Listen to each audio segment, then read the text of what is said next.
Karibuni wapenzi watazamaji wa P Media.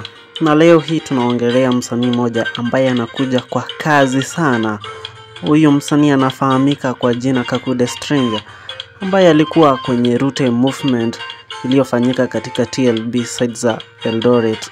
Bana, nakuambia huyu mdada ameweza show, yani alikuwa na kibonge la show bana. Wakati aliingia stage, mafans wake walimpokea kwa kishindo wakisema tu Kaku The Stranger, you are the top.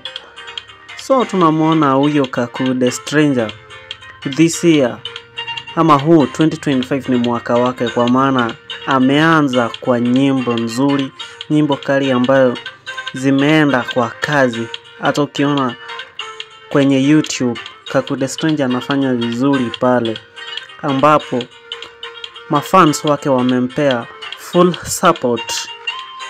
Hii ni kutokana na kujituma kwake, kwa maana mtu ambaye anajituma anastahili kupewa support.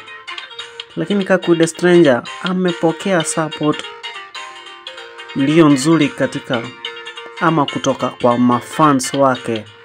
Hawa ni wale ambao tunawaita loyalties fans wa Kaku The Stranger.